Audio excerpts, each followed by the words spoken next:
El juicio de amparo ha sido y sigue siendo el medio más eficaz que tiene el gobernado para defenderse de la actuación de la autoridad. El nacimiento del amparo en México se ha situado siempre en la Constitución de Yucatán de 1841. En las constituciones federales previas se vislumbraban intentos de establecer una figura similar a lo que conocemos hoy en día como los medios de control constitucional o de la constitucionalidad de los actos de las autoridades. Quien realmente fue el impulsor de la inclusión de la figura del amparo fue don Mariano Otero, quien conformaba la Comisión de Constitución y cuyas aportaciones están impresas de manera clara y contundente en lo que se conoce como el voto particular del 5 de abril de 1847. A decir de Alfonso Noriega, el juicio de amparo tiene su nacimiento formal en el derecho positivo, precisamente con el Acta de Reformas de 1847, en razón de que en Yucatán quedó solamente como un proyecto que, si bien es procedente más claro de esta institución, no pasó de ser eso, un proyecto novedoso y reformador del sistema jurídico. Es en la Constitución de 1857 donde se consolida el amparo en nuestro orden constitucional. En la Constitución Federal de 1857, el juicio de amparo se plasma totalmente en los artículos 101 y 102. Así pues, es incuestionable que fue el constituyente de 1856 y 1857 el que dio a nuestro juicio de amparo su fisionomía propia y, al mismo tiempo, fijó su extensión y naturaleza jurídica. Dicha ley fue aprobada el 30 de noviembre de 1861 por el Congreso de la Unión denominada Ley Orgánica de Procedimientos de los Tribunales de la Federación, que exige el artículo 102 de la Constitución Federal. Se compone de 34 artículos y fue promulgada por el presidente Juárez. Establece 3 órganos para conocer el amparo: juzgados de distrito, tribunales de circuito y la Suprema Corte. Fija el derecho público. La segunda ley de amparo fue el 20 de enero de 1869, también promulgada por el presidente Juárez. Se compone de 31 artículos. Dichos artículos trataban sobre la imposición del recurso de amparo y suspensión del acto reclamado, sustanciación del recurso de la sentencia en la última instancia y de la ejecución. Su modificación giró en torno al abuso en la utilización del juicio de garantías, según se expresaba en la exposición de motivos que buscaba la reforma de la ley. Se introdujo la idea de que el amparo solo proceda contra sentencias ejecutoriadas o definitivas, apareciendo entonces el principio de definitividad. De este modo, no todas las sentencias podían recurrirse por el amparo. Correspondería únicamente a jueces de distrito pronunciar la suspensión del acto y aparecer el informe que rinde la autoridad para justificar los actos que reclamaba en la demanda.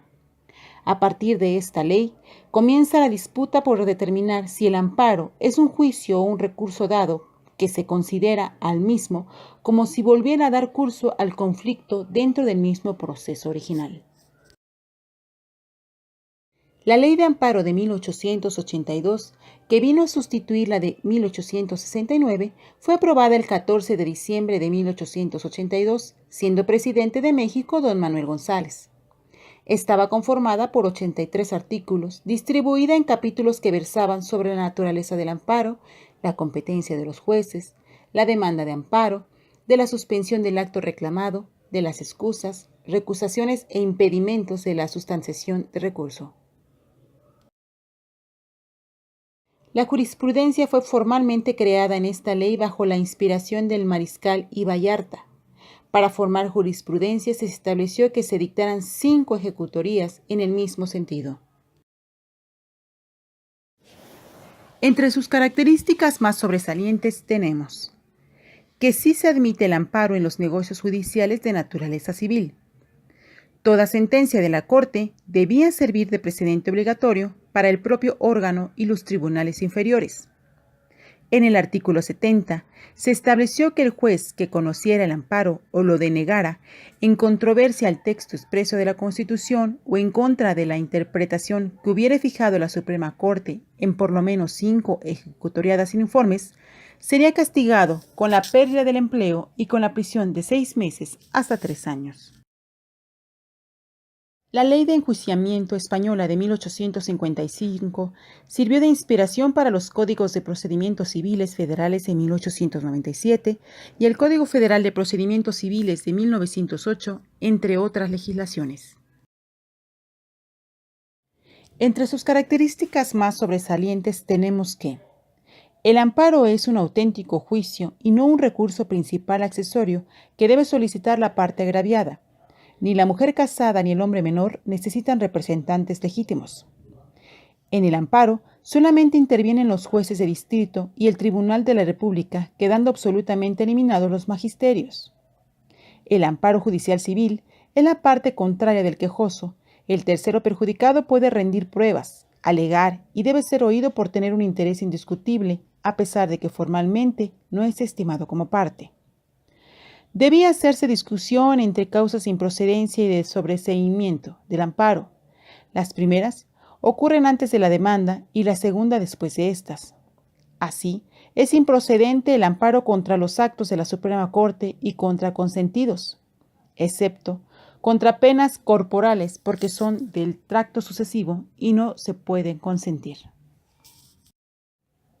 El Código Federal de Procedimientos Civiles de 1908, que entró en vigencia el 5 de febrero de 1909, abrogó al de 1897. En este código se instituye expresamente por primera vez la clasificación de la suspensión del acto reclamado en cuanto a su concesión, estableciendo que ésta puede proceder de oficio o a petición de parte de acuerdo con la naturaleza del acto impugnado. Este código presentó pocas innovaciones en relación con su antecesor. Entre los cambios tenemos: se faculta al tercero perjudicado para dar fianza a efecto de que la autoridad responsable ejecutase el acto reclamado.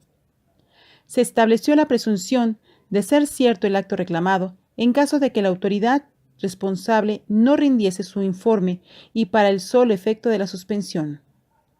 Tratándose de la garantía de la libertad personal, se ponía el quejoso a disposición del juez del distrito, quien podía ponerlo en libertad bajo caución.